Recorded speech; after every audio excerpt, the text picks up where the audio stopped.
तो finally trending है खेसारी लाल यादव का गाना का एकदम पोस्टर आ गया है। कमरिया लॉलीपॉप लागेलू नर्मिता माला और खेसारी लाल यादव। इस गाने के लिखे हैं प्रकाश बारूद और भाई साहब, जी हाँ, खेसारी लाल यादव की आवाज में आ रहा है। और शिल्पी राज के राजा राम में फिल्म में के राजा राम फिल्म में के गाना है, जो बहुत बड़ा भोजपुरी का सबसे बड़ा धमासा है, जिसमें बहुत डांसर है।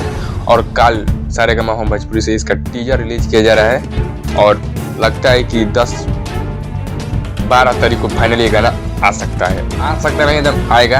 एकदम बहुत बड़ा कमरिया लॉलीपॉप खेसारी लाल यादव का जब राजा राम की फिल्म है और फिल्म भी कल रिलीज हो रहा है ऑल ओवर इंडिया में। तो भाई साहब जाकर फिल्म भी देखिए अगर सिनेमा घर के नज़दीकी है तो।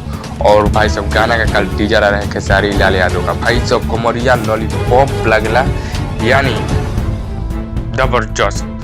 नर्मिता माला और शिल्पी राज और खेसारी लाल यादव गाए हैं और इस गाना का म्यूजिक दिए हैं विनय विनायक और प्रकाश बारूद गाना को लिखे हैं। तो जबरदस्ती होगा। तो चलिए मिलते हैं अगले वीडियो में कुछ अपडेट के साथ। मेरे चैनल पर नए हो तो चैनल को लाइक कीजिए, सब्सक्राइब कीजिए, बेल आइकन दबाकर नोटिफिकेशन कीजिए।